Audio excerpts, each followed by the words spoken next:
Une semaine d'actualité, Pierre-Édouard Deldic. Bonjour, je vous salue, vous qui nous écoutez en ce moment même. Merci d'être au rendez-vous pour notre point sur 7 jours d'actualité, grâce bien sûr à la richesse des reportages de la rédaction. RFI, c'est la radio qui vit au rythme du monde.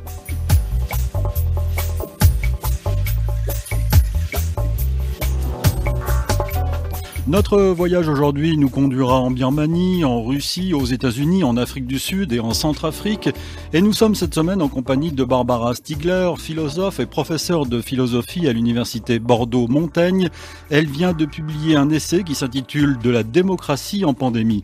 Une semaine d'actualité, un magazine que vous pouvez retrouver sur le site de la radio, www.rfi.fr, sur l'application RFI 100% Radio. Vous pouvez bien sûr vous y abonner.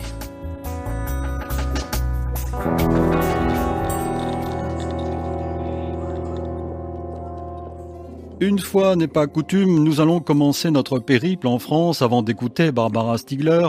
D'habitude, Météo France fournit aux Français des prévisions sur une période de quelques jours. Mais cette semaine, dans une étude approfondie, les météorologistes ont essayé de savoir le temps qu'il ferait à la fin du siècle avec le dérèglement climatique que nous subissons.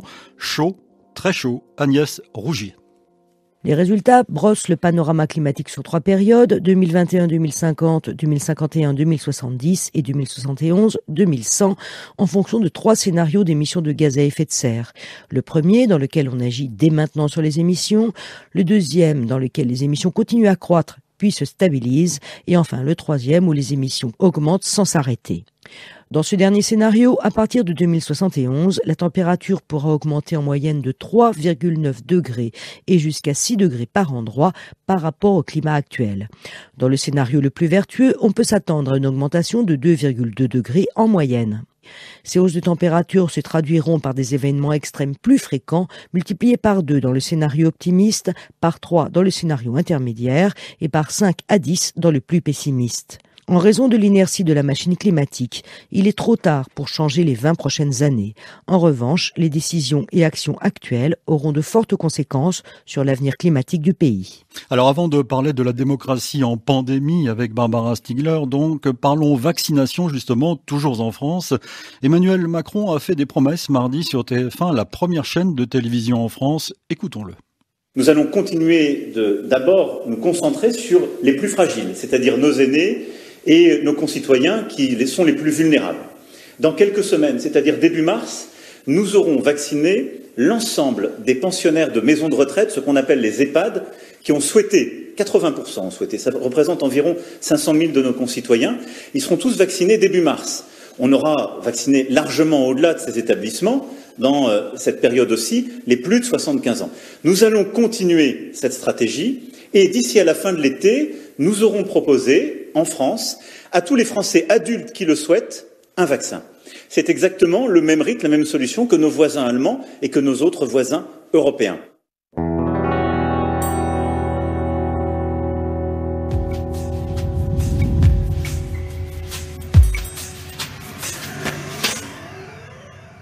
Une semaine d'actualité. Bonjour Barbara Stiegler. Bonjour. Vous êtes avec nous à distance dans les studios de France Bleu Gironde à Bordeaux. Merci à nos amis de Radio France d'ailleurs. Je rappelle que vous êtes professeur de philosophie politique à l'université Bordeaux-Montaigne et vous venez de publier De la démocratie en pandémie, santé, recherche, éducation dans la collection Tracts de Gallimard. C'est le numéro 23 exactement. Nous vous avions reçu dans Idée, notre autre magazine, à propos de votre livre qui s'intitule « Il faut s'adapter » sur un nouvel impératif politique, c'était en 2019. L'émission d'ailleurs est toujours disponible sur le site de la radio. Et dans ce tract de la démocratie en pandémie, vous nous offrez votre analyse sur cette pandémie depuis le mois de mars dernier, depuis le printemps dernier, il y a presque un an. Pour vous, Barbara Stiegler, nous sommes en pandémie, c'est-à-dire dans une sorte de nouveau continent mental, je vous cite. Oui, effectivement, ça peut paraître un peu étrange de parler de continent mental à propos de la pandémie qui semble quelque chose de purement biologique. Alors pour 2 mots d'explication, j'ouvre le tract sur un éditorial du Lancet, qui est une des plus grandes revues de médecine internationale, signé de Richard Horton, le rédacteur en chef du Lancet, qui explique qu'en fait, c'est en tout cas son hypothèse, le Covid-19 n'est pas une pandémie. C'est en septembre qu'il a publié cet éditorial fracassant qui malheureusement a très peu été relayé. Par exemple, il n'a pas été relayé par les médias en France. Évidemment, il était contre-intuitif par rapport à tout ce que nous disions jusque-là. Alors pourquoi Horton dit une chose pareille ? Eh bien, c'est parce que il montre que si on entend pandémie comme de manière minimaliste, comme diffusion mondiale d'une épidémie. Bien sûr, le Covid-19, c'est une pandémie, mais dans ce cas-là, il y a beaucoup de pandémies. Aujourd'hui, on pourrait en faire une liste très longue. Mais si on entend par pandémie quelque chose qui ressemblerait à la peste ou au sida, c'est-à-dire qui concerne absolument toute personne, la peste, absolument tout organisme humain, le sida, toutes les personnes qui, à l'époque, on ne connaissait pas bien les voies de diffusion du sida, donc toute personne qui avait une proximité physique avec une autre, puisqu'on a pensé un temps que ça pouvait marcher comme ça, à ce moment-là, du même coup, le Covid-19 devient est compris comme un danger en fait universel qui menace à égalité tous les organismes humains. Du même coup, évidemment, c'est pas du tout la même politique que si on reconnaît que cette épidémie n'est pas une pandémie, mais plutôt une syndémie, c'est la proposition d'Horton, c'est-à-dire une maladie qui n'est pas la même chose que le virus lui-même. Le virus se diffuse, bien sûr, mais sur des organismes sains et jeunes, la plupart du temps, il ne pose pas de problème, sauf dans des cas extrêmement rares. Là où il y a problème, c'est sur des organismes affaiblis soit par le vieillissement, mais surtout par les pathologies chroniques ou les polypathologies chroniques que nous avons dans les populations vieillissantes.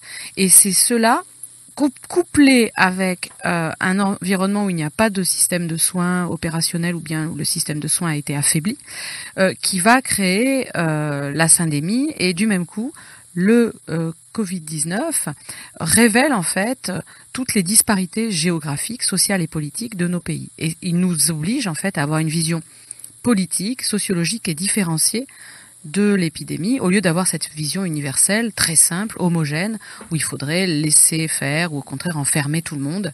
Les mesures qui ont été prises n'étaient pas bonnes parce qu'elles ont toujours été pensées sur un grand plan universel, alors qu'en fait, le virus traverse et modifie des lieux extrêmement différents les uns des autres. Alors le problème, Barbara Stiegler, pour ceux qui nous gouvernent en France et ailleurs, en Europe et sur les autres continents, c'est que ce virus non seulement s'attaque aux organismes affaiblis, vous l'avez dit, mais met en relief, si j'ose dire, les faiblesses des sociétés. Oui, mais en relief, c'est vraiment tout à fait le terme, c'est-à-dire vraiment ça révèle le territoire, la géographie urbaine, la géographie rurale, la sociologie, la démographie. Donc voilà, c'est de ça dont il s'agit. Et du même coup, ça oblige les gouvernements, qui n'aiment pas trop ça, évidemment, à avoir une approche fine, différenciée, à s'appuyer aussi sur les populations, sur les pouvoirs locaux, pour prendre en main cette épidémie à diffusion mondiale. Malheureusement, dans beaucoup de pays, alors les pays dictatoriaux, les pays autoritaires, et malheureusement beaucoup de démocraties européennes aujourd'hui ont ce penchant autoritaire, on a une vision complètement centralisée, très simpliste, c'est comme ça, pas autrement, la même chose pour tout le monde. Évidemment, ça n'est pas comme ça qu'il faut s'y prendre. Alors on vient d'entendre le président Macron annonçant les vaccinations pour tout Français qui le souhaite en été. Ce qui a beaucoup surpris et ce qui a dû beaucoup vous intéresser, Barbara Stiegler, je pense notamment donc à votre livre Il faut s'adapter, c'est l'appel lancé par le gouvernement à des cabinets de conseil privés, 4, et notamment le grand cabinet McKinsey, je parle de grand en taille et en puissance financière. Il y a dans le magazine du Monde ce week-end un dossier, une enquête passionnante sur ce cabinet, dans les pas de Macron, c'est le titre du dossier. Cette pandémie fait aussi appel à des cabinets privés. Ça peut paraître étonnant dans un pays administré comme la France. Oui, c'est étonnant et c'est inquiétant. Alors, je n'ai malheureusement pas eu le temps de lire cette enquête, je vais le faire dès que possible. En revanche, j'ai suivi de près, et je le raconte dans le tract, la manière dont les cabinets privés de communication ou d'économie comportementale ou de nudging, je dirais 2 mots sur ce que c'est, ont été mobilisés par par Emmanuel Macron en France pour conduire les populations dans la, entre guillemets, bonne direction, dans ce qu'il estimait être, lui, la bonne direction. Je dis lui parce que tout a été centré autour de sa personne, d'une espèce de chef éclairé qui nous dit ce qu'il faut faire face à une réalité extrêmement complexe qui, évidemment, dépasse ses capacités cognitives comme elle dépasse les capacités cognitives de n'importe quel individu. Alors malheureusement, ce chef a pris appui sur des cabinets de conseil, de marketing, de communication, bien sûr, mais aussi de nudging, avec l'idée qu'il faut, par l'économie comportementale et un discours, l'utilisation de mots, l'utilisation d'images, conduire les gens dans la bonne direction, ce qui on aura peut-être le temps d'en parler, produit toute une série d'effets vraiment délétères. Le nudging, c'est donc ça, c'est ces éléments de communication. Alors c'est un peu plus que ça. C'est c'est la rencontre entre l'économie comportementale, une théorie économique qui considère qu'il faut changer les comportements des individus et des groupes, et les neurosciences qui considèrent que nos cerveaux sont encombrés de biais cognitifs, que nous prenons toujours les mauvaises décisions, parce qu'en fait notre cerveau se serait adapté, dit-on, à une période préhistorique qui n'est plus aujourd'hui d'actualité, donc nous sommes inadaptés, et il faut réadapter en fait les populations aux défis des sociétés complexes, en conduisant ces populations dans la bonne direction, en modifiant leur comportement sans qu'ils en aient conscience.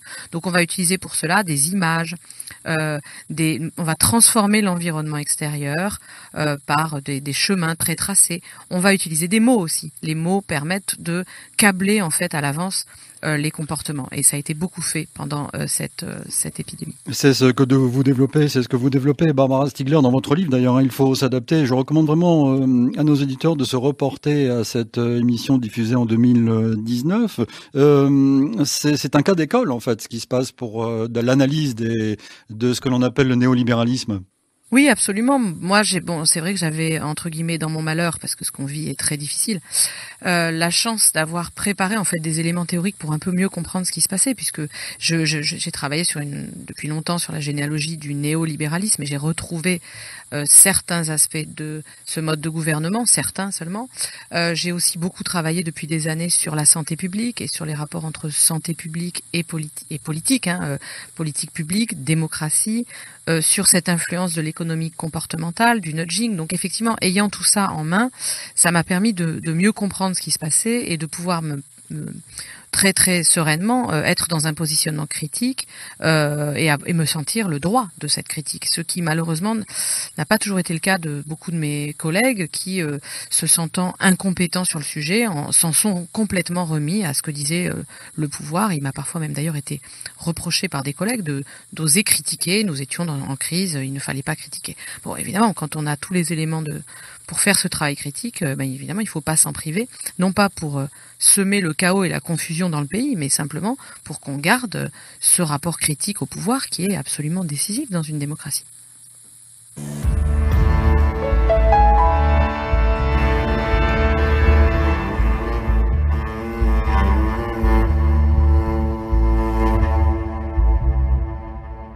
Sept jours dans le monde. Nous allons en effet commencer notre tour du monde, Barbara Stiegler, et nous reparlerons avec vous de la pandémie.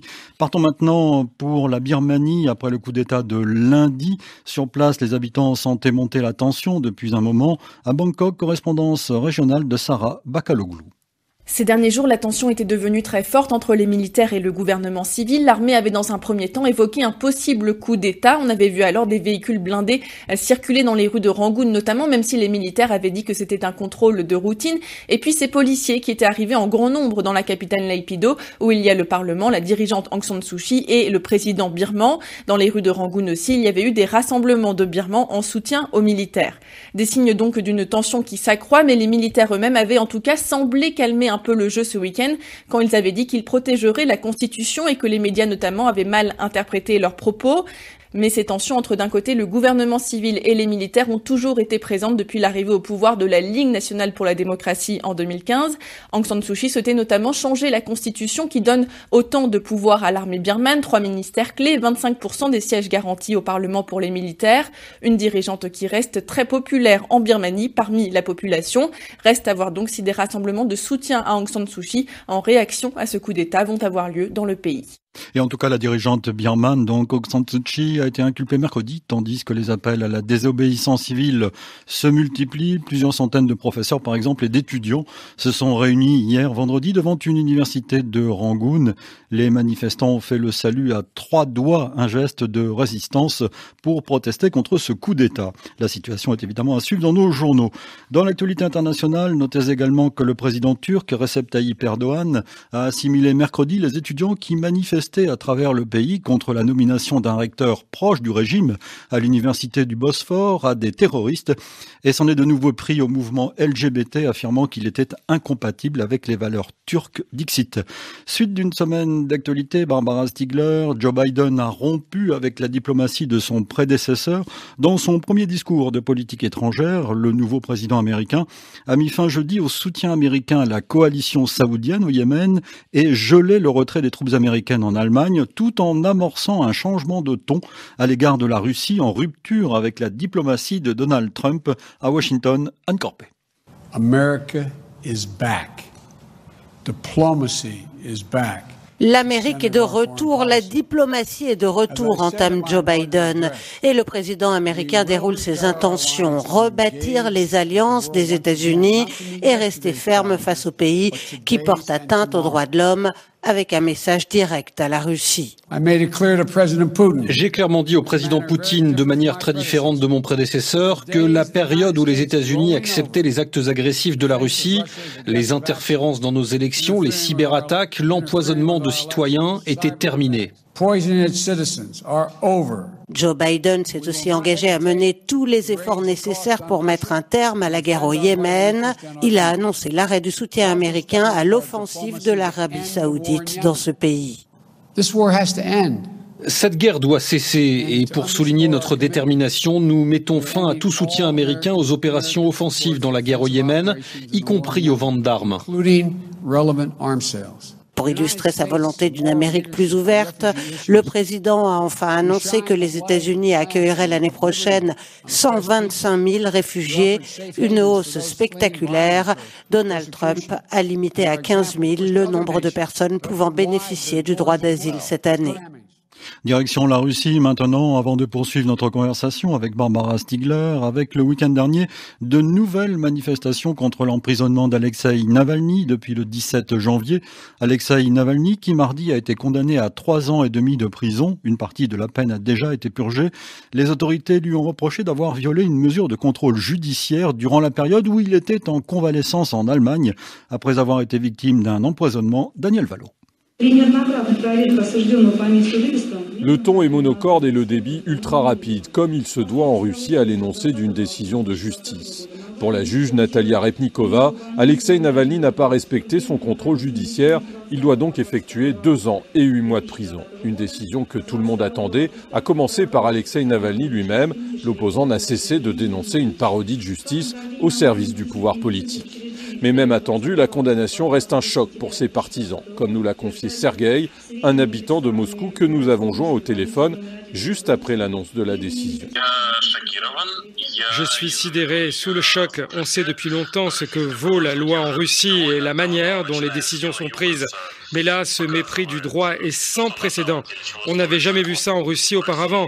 Et c'est fait de manière ouverte, directe. Je pense que tous les Russes qui ont suivi ce procès honteux doivent se sentir comme moi, humiliés et insultés. À l'énoncé de la décision, Alexeï Navalny a dessiné un cœur sur la vitre en verre de sa cage, à l'attention de son épouse présente dans la salle. « Ne t'inquiète pas, tout ira bien », lui dit-il en sortant du tribunal. Ses avocats ont annoncé qu'il ferait appel de la décision, mais l'opposant sait qu'il n'a quasiment aucune chance de l'emporter. Et puisque nous sommes en Russie, il nous faut parler du vaccin Sputnik, un vaccin qui a fait l'objet d'un article favorable dans la revue médicale de référence, Lancet, déjà cité dans notre conversation avec Barbara Stiegler tout à l'heure. Il assurerait une protection à 91% contre le virus. Reste à le distribuer en Europe notamment, à Bruxelles. Pierre Benazé. À Amsterdam, l'Agence européenne des médicaments n'a pas reçu de demande formelle pour le Sputnik V, même si elle a déjà entamé, je cite, des contacts scientifiques préliminaires avec le laboratoire russe. Mais pour l'instant, il n'y a pas eu d'envoi de données nécessaires à l'ouverture de ce que l'agence appelle un examen continu. C'est le premier cas de figure, celui utilisé par exemple pour Pfizer, Moderna ou AstraZeneca. Si les 27 s'engagent dans la voie d'un contrat avec les producteurs du Sputnik V, il leur faudra obligatoirement attendre le feu vert de l'Agence européenne des médicaments. Un processus qui a pris 4 mois pour chacun des vaccins déjà autorisés. Le deuxième cas de figure serait qu'il n'y ait pas de contrat commun. Chaque pays de l'Union aurait alors le droit d'émettre une autorisation nationale pour le Sputnik V, ce que l'UE permet pour les urgences, et c'est ce qu'a fait la Hongrie. Pour l'instant, les Européens attendent surtout les 3 autres vaccins encore à l'étude. Le prochain qui devrait être autorisé sera celui de Janssen Pharmaceutica pour Johnson & Johnson. Son homologation pourrait survenir d'ici la fin mars. Suite d'une semaine d'actualité, nous sommes toujours en compagnie de Barbara Stiegler qui vient d'écrire De la démocratie en pandémie dans un tract, une collection facile à lire.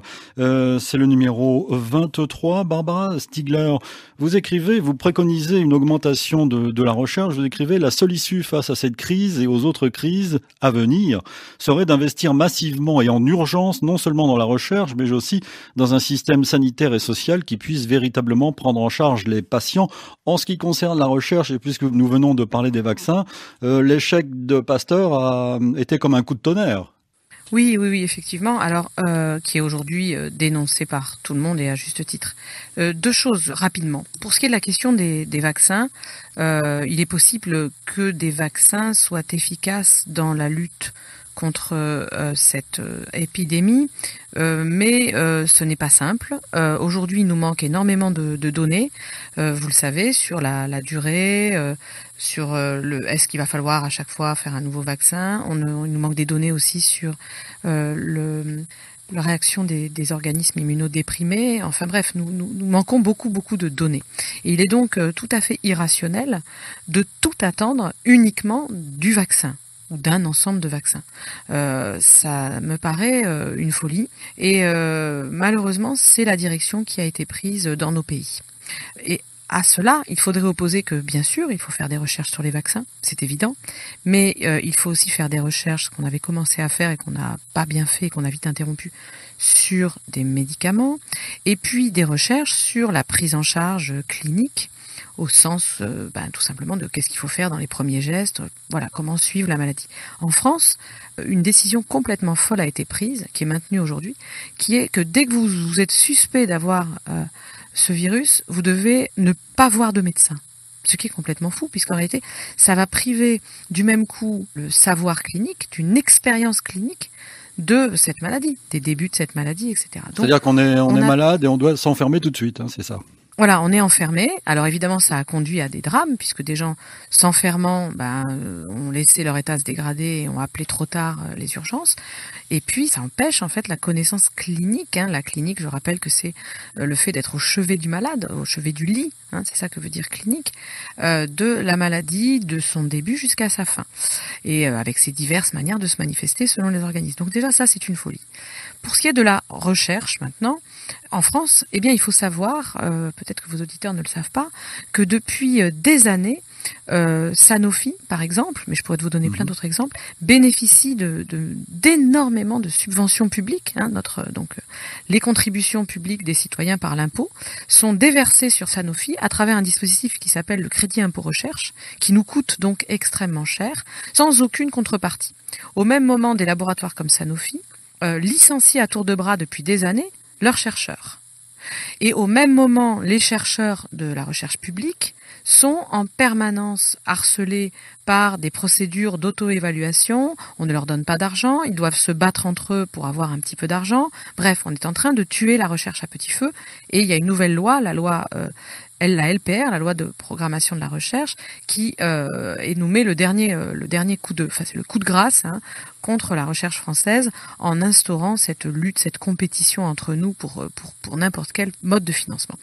Donc on est là dans une aberration et j'espère vraiment que les citoyens français vont prendre conscience de la gravité de la gestion de la recherche par les politiques et vont exiger qu'on passe à autre chose et qu'on fasse enfin confiance à la recherche publique public à une recherche libre, qui ne se laisse pas guider par des impératifs médiatico-politiques, mais qui a une vision large des causes, des conséquences, et qui, par exemple, il faut savoir, quand on travaille sur les zoonoses, eh bien qu'on ait des crédits publics, eh bien ça n'a pas été possible. Les zoonoses, vous savez que le virus, c'est une zoonose. Ouais. Voilà. Eh bien, en fait, tous les crédits ont été coupés parce que les agences conduites par un pilotage en fait de décideurs publics ont décidé que c'était pas intéressant. Et on s'est retrouvé complètement démunis face au coronavirus. Donc voilà, il faut cesser cela. Il faut une autocritique des décideurs publics. Il faut revenir sur cette loi en France, la LPR, qui est catastrophique. Et il faut arrêter d'inonder les laboratoires privés d'argent sans contrepartie. Et il faut enfin faire confiance aux chercheurs que la France a formés. En quelques secondes, Barbara Stiegler, il faut aussi parler de l'hôpital. Vous écrivez Emmanuel Macron en référence au début du confinement, au début de cette épidémie, donc en mars, au début de l'année 2020, s'est trouvé confronté à la réalisation spectaculaire d'une autre prédiction, celle qu'on lisait depuis des mois sur les banderoles des manifestants. L'État compte ses sous, on comptera les morts. Oui, alors là c'est un autre déficit, non pas de financement de la recherche, mais du financement du système hospitalier, qui est une partie du système sanitaire, je le rappelle, il y a aussi les libéraux. Mais pour ce qui est du système hospitalier, nous sommes depuis des années, nous manifestons, nous allons dans la rue pour défendre un hôpital qui est exsangue, qui est absolument détruit par en fait les décideurs publics eux-mêmes, qui ont supprimé 100 000 lits en 20 ans. Et aujourd'hui, pendant la crise, on continue à supprimer des lits. Alors on en a supprimé plusieurs centaines depuis mars et on prévoit d'en supprimer encore à travers un budget d'austérité pour l'hôpital.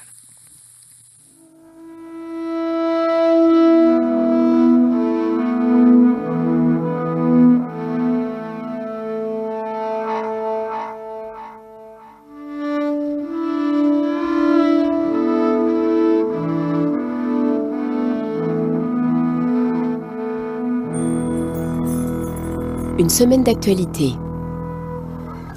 Nous continuons notre voyage en France, cette fois, Barbara Stiegler, avec parmi les événements à retenir le début de l'examen de la loi polémique sur le séparatisme.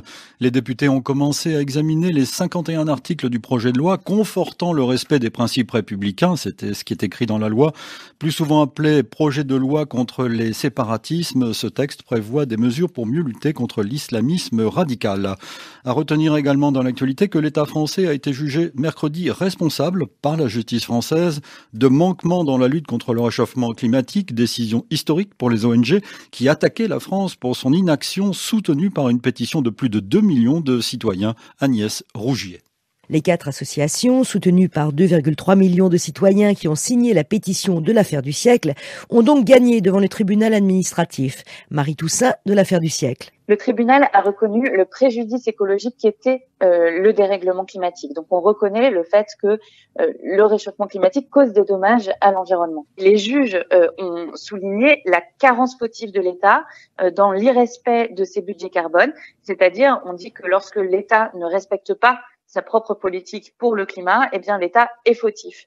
Et qu'a demandé le juge? Le juge a donc d'abord reconnu cette faute, ce qui est important pour l'avenir, pour garantir une action de l'État à l'avenir, et s'est laissé aussi 2 mois pour formuler des injonctions plus précises, des demandes plus précises à l'État dans sa lutte contre le dérèglement climatique, soit de manière générale, soit de manière spécifique sur des sujets comme par exemple les énergies renouvelables ou la rénovation des logements. Concernant la réparation du préjudice moral, les juges ont ordonné le versement par l'État d'1 euro symbolique à chaque association. Et dans 2 mois, ils détermineront la nature des mesures que devra prendre l'État français pour compenser les émissions de gaz à effet de serre passées et leurs conséquences à venir. Barbara Stiegler, revenons sur la situation sanitaire en France avant de poursuivre notre conversation et revenons à la décision de ne pas reconfiner prise la semaine dernière par Emmanuel Macron et confirmée jeudi par le Premier ministre Jean Castex. Valérie Gasse. Ne pas reconfiner, ça ne veut pas dire qu'on n'apporte pas de réponse. C'est en tout cas ce qu'on explique à l'Élysée. Depuis que Jean Castex a stoppé la course aux hypothèses vendredi dernier, l'exécutif se trouve dans la situation de devoir justifier d'avoir choisi de se donner une chance de ne pas faire entrer le pays dans un nouveau confinement préventif. Et pour éviter le procès en inaction, l'entourage du chef de l'État insiste sur le déploiement des vaccins, les traitements, des sujets sur lesquels le président a enchaîné les réunions depuis le début de la semaine et qui rendent la la situation très différente par rapport au mois de mars ou novembre dernier. Le pari d'attendre fait par Emmanuel Macron s'accompagne aussi d'une nouvelle temporalité des prises de décision au jour le jour. Il n'est désormais plus question de clause de revoyure toutes les 2 semaines pour évaluer les effets des mesures sanitaires sur les contaminations. Avec l'apparition des nouveaux variants et surtout le variant britannique, le gouvernement est prêt à réagir quasiment en temps réel si les contaminations s'emballent. Le doigt sur le bouton du reconfinement en quelque sorte, en espérant tout de même que le durcissement des mesures et les vacances scolaires permettront de l'éviter.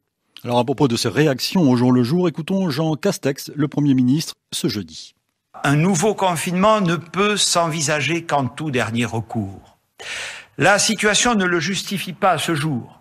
Notre niveau d'incidence est certes élevé, mais il reste encore très inférieur à ce qu'il était en octobre dernier, alors même que nous dépistons toujours autant.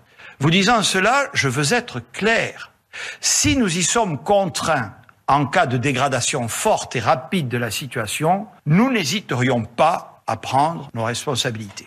Barbara Stiegler, nous avions ensemble dans cette même émission, c'était d'ailleurs pendant le premier confinement, fait le point dans une semaine d'actualité sur la situation et vous nous alertiez déjà à cette occasion sur le sort de l'université, des chercheurs et des étudiants. Est-ce que vous pensez que cette nouvelle approche, semble-t-il, du gouvernement va prendre en compte davantage le malaise, pour ne pas dire plus, de la population en France ? J'ose l'espérer. Le gouvernement est acculé. Le gouvernement s'est entêté dans une vision complètement simpliste, qui était que la seule chose qu'on pouvait faire pour faire face à cette épidémie, c'était d'enfermer les gens, de les libérer de temps en temps, et d'attendre une solution miracle qui serait le vaccin ou la pilule miracle qui allait tout régler. C'est évidemment une manière complètement simpliste d'aborder les problèmes. Maintenant, il est allé au bout de tout ça puisqu'il voit bien que la pilule miracle, c'est pas si simple, que enfermer les gens régulièrement, ça ne mène pas à grand chose. Donc voilà, tous les poncifs en fait qui se sont créés autour de cette gestion sont un peu usés et à bout. L'idée que le confinement c'est bien, le vaccin c'est la solution miracle, voilà, tout ça on est à bout du dispositif. De l'autre côté, le gouvernement entend bien qu'il y a des risques de destruction de la santé de la population par les effets des mesures sanitaires, donc des mesures sanitaires qui nous rendraient malades en fait, les effets iatrogènes en quelque sorte de ces mesures, et puis il voit bien les risques non seulement économiques mais d'explosion sociale et de sanctions politiques. Je vous rappelle qu'il y a dans un an des élections présidentielles. Donc voilà, le gouvernement est acculé et ne sait pas comment faire parce qu'en fait ces catégories de pensée il ne les a pas renouvelées. Et pour cela, pour les renouveler, je lui conseille très fermement de réfléchir à ce que c'est qu'une politique de soins, de s'appuyer sur la santé publique, c'est-à-dire une santé publique qui s'appuie sur l'intelligence des populations, sur les acteurs locaux de santé, qui sont non seulement l'hôpital, mais tout le tissu sanitaire. Et donc, il serait vraiment temps que le gouvernement change de politique, car pour l'instant, cette politique est dans une impasse. Barbara Stiegler, vous écrivez dans ce tract qu'en pandémie, la démocratie est désormais qualifiée comme une survivance dangereuse, et vous mettez en relief le curieux mode de gouvernement désormais en France. Le Parlement est à l'écart et ce sont des organes spécialement créés pour l'occasion qui gouvernent. Oui, il s'est passé quelque chose de très étrange, c'est que au début de l'épidémie, Emmanuel Macron a été, comme tout le monde, complètement pris de court. Et au lieu de saisir les institutions mises en place par notre système, notre République et notre État pour parer aux catastrophes sanitaires, eh bien, il a décidé de ne pas les consulter. De manière très étrange. J'ai ma petite idée sur la raison. Et il a construit en fait un conseil scientifique à sa main, avec des gens qui n'étaient pas qualifiés en santé publique, qui avaient d'autres qualifications, de grandes compétences, mais pas en santé publique. Et ensuite, quand ce conseil assez rapidement a commencé à s'énerver de la manière dont il était instrumentalisé et à en faire état dans la presse, il a créé un autre comité, le CARE, que par ailleurs ensuite il n'a plus utilisé. Enfin bref, toute une série de conseils ad hoc ont été utilisés parce qu'en fait, ce qu'il souhaitait, c'était avec son ministre de la Santé, son ministre de l'Économie et quelques ministres clés, son ministre de l'Éducation, conduire lui-même la crise, en réalité. selon, vous savez, cette idée qu'il faut montrer le cap avec un chef qui dit où il faut aller. Le problème, c'est que une crise comme celle-là, et c'est d'ailleurs vrai toujours, mais là on le voit, c'est d'une telle complexité que ça ne peut pas être pris en main par le cerveau d'un seul individu. C'est impossible, ni même par le cerveau de quelques individus qui, dans un conseil de défense secret, sauraient ce qui est bon pour nous. Ça implique la mobilisation partout de l'intelligence collective, de la discussion scientifique, de l'expérimentation sociale, et donc c'est pas du tout dans cette direction qu'il faut aller. Et la difficulté de ce pouvoir, de ce gouvernement, c'est que, ayant une vision néolibérale de la manière dont on doit conduire les populations, l'idée c'est que les populations sont mal armées, elles ne comprennent pas, elles n'ont pas les capacités de comprendre, et donc il faut un État libéral autoritaire qui nous impose, quitte à nous réprimer, ses choix. Évidemment, c'est pas comme ça qu'on s'en sortira.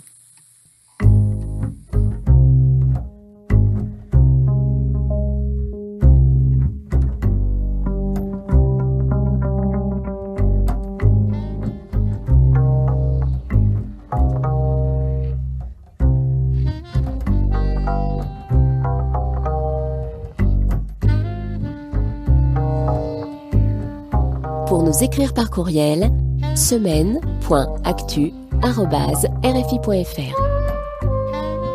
Notre adresse électronique, merci pour vos messages. Un salut à quelques-uns de nos auditeurs sur le continent africain, comme chaque samedi. Bonjour d'abord à Karim, qui est enseignant en histoire, géographie, sciences politiques et géopolitique. Il nous écoute depuis 2005, depuis ses études au Cameroun, et désormais il nous suit à Jeddah, en Arabie Saoudite, à 12h10, heure locale, chaque samedi donc. Un salut à Boris à Niamey, qui a une pensée pour nos amis disparus, Laurent Sadou et Toufik Ben Aïchouch. Merci Boris. Bonjour à Latifou à Parakou, à Alseni, à Labé en Guinée, où il travaille à Radio Espace Foula. Bonjour à Eric, qui est écrivain public à Kinshasa, et à Assandi à Fizi, dans l'est de la République démocratique du Congo.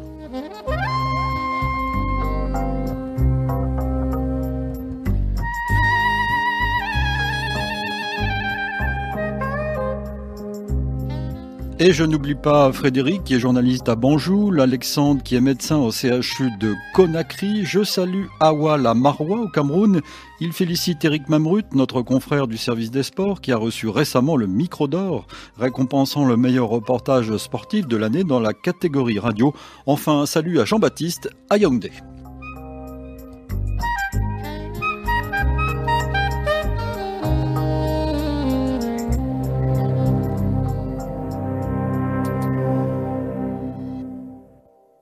Et avant de vous retrouver, Barbara Stiegler, partons pour l'Afrique, partons pour le Mali maintenant.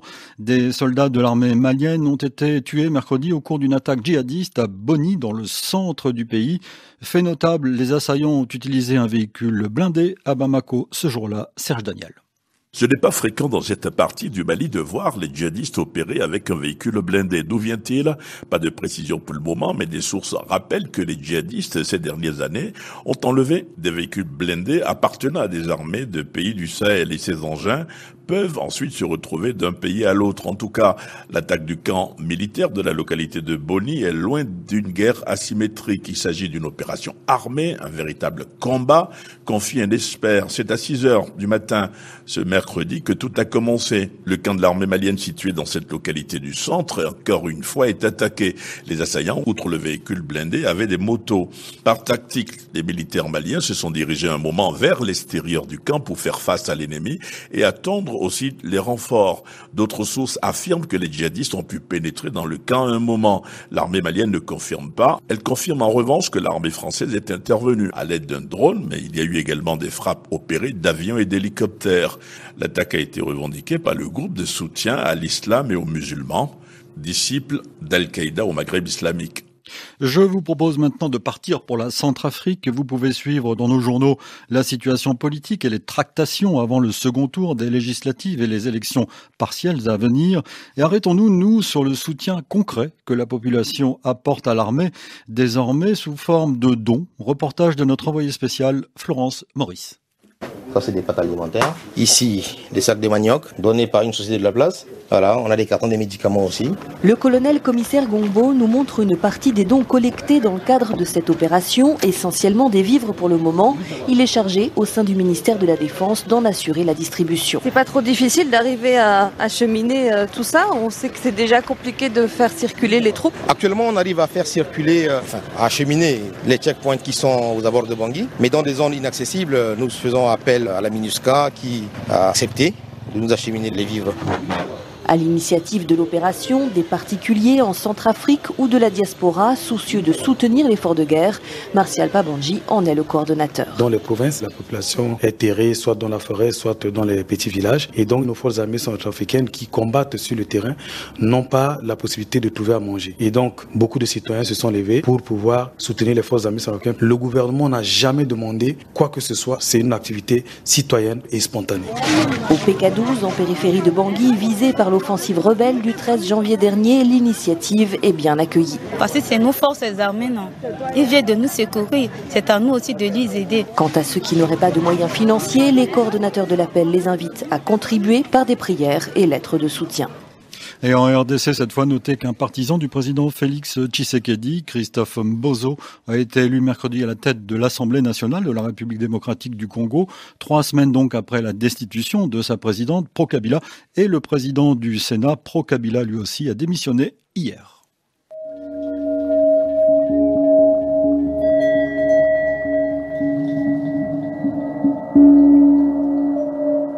Une semaine d'actualité. Revenons à la pandémie, signe des temps, Barbara Stiegler, l'arrivée dans un pays d'un avion chargé de vaccins contre la Covid-19 peut devenir un véritable événement. C'est ce qui s'est passé lundi en Afrique du Sud, correspondance de Romain Chanson. La caméra braquée sur un radar du ciel, la chaîne d'infos en continu INCA scrute l'arrivée de l'avion transportant les vaccins. Le Boeing 777 se pose à 15h. L'avion se pose sur le sol sud-africain. Ça y est, c'est officiel, il est là. C'est un moment chargé d'émotions. C'est le début d'un immense défi logistique à travers tout le pays. Ce ne sont que 2 palettes, ce n'est pas impressionnant. Mais ce qui compte, c'est le symbole de cette livraison, c'est sa signification. Ce jour marque une étape importante dans la lutte contre la pandémie, réagit Cyril Ramaphosa sur Twitter. Le président sud-africain, présent sur le tarmac, jette un œil au bon de commande accroché à la cargaison. Première vérification officielle avant une batterie de contrôle qui doit durer plusieurs jours. Des tests sont également en cours pour connaître l'efficacité du vaccin sur le variant sud-africain. Si le défi logistique est relevé à temps, la campagne de vaccination devrait commencer dans 2 semaines. Dans un premier temps, elle concernera exclusivement les personnels de santé.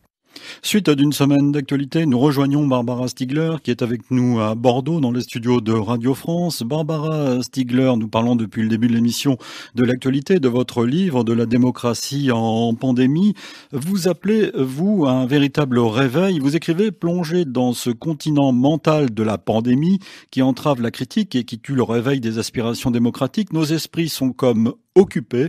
Il nous reste néanmoins 2 armes, la diffusion de l'éducation et le rappel du droit. Oui, effectivement. Le problème, c'est que quand vous êtes plongé dans ce continent mental et que votre esprit est occupé, sidéré, culpabilisé par le fait que toute forme d'interaction sociale est un comportement déviant, il est très difficile de continuer à éduquer, il est très difficile de continuer à avoir une démarche de recherche, puisque pour l'éducation comme pour la recherche, ça n'est pas possible de le faire seul, isolé derrière son écran. L'acte éducatif, comme la science, passe par le collectif, passe par l'échange, l'interaction. Et croire qu'on pourrait faire ça derrière nos écrans, isolés les uns les autres, c'est une illusion en réalité. Alors c'est évident dans le cadre de l'éducation, où en fait, pour éduquer, pour produire de la connaissance et la faire circuler, il faut évidemment envisager l'éducation comme un acte collectif, un cours qui est en fait une aventure intellectuelle dans laquelle on se lance à plusieurs. N'importe quel enseignant sait très bien que tout repose sur la dynamique de la classe, du groupe, de l'amphithéâtre, et c'est comme ça qu'on va construire une véritable aventure intellectuelle qui sera formatrice, qui laissera des traces sur les individus.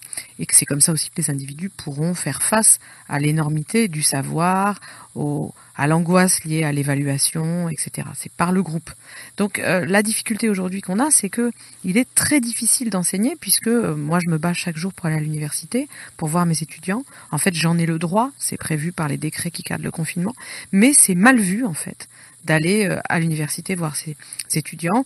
On est considérés comme des propagateurs de... Mal vu un peu par tout le monde alors l'institution, certains administratifs, certains collègues considèrent que tout ça n'est quand même pas très sérieux et que ce serait beaucoup plus sérieux de rester derrière les écrans et de laisser nos étudiants enfermés tout seuls avec leur désarroi pour apprendre. Évidemment, on ne peut pas apprendre dans ces conditions. On ne peut s'éduquer que par le collectif.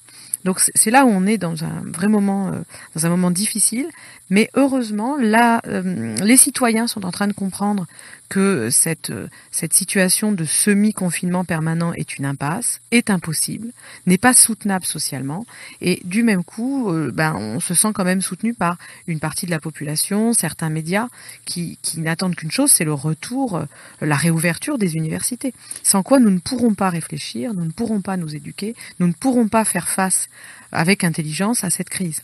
Que voulez-vous dire, et ce sera quasiment ma dernière question, Barbara Stiegler, quand vous écrivez que l'esprit de l'université doit désormais se répandre partout où se transmet du savoir, qu'est-ce que cet esprit de l'université ?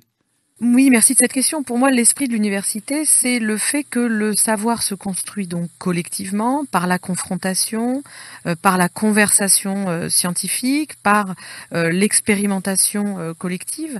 C'est l'idée qu'il n'y a pas un savoir qui est déjà là, en fait, qui serait quelque part dans le cerveau de quelqu'un ou dans un livre, qui serait le livre de référence et qui s'abattrait sur nous d'en haut. En réalité, c'est l'idée d'une construction collective du savoir. Et l'université, c'est un haut lieu de brassage social.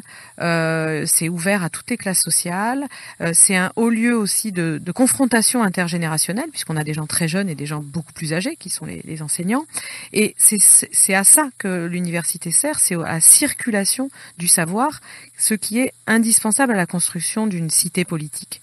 Et en fermant nos universités, en les rendant purement virtuelles, en les atomisant en une collection d'individus isolés, on détruit en fait cette circulation du savoir indispensable à la démocratie. Je crois que la défense de l'université, d'une université ouverte, vivante, c'est tout simplement la défense d'un des hauts lieux de la démocratie dans son rapport au savoir. Alors, signe des temps, Barbara Stiegler, et là, ça sera vraiment ma dernière question. Votre livre, ce texte, et votre analyse de la situation rencontre un écho de plus en plus important. Ça veut dire quelque chose aussi.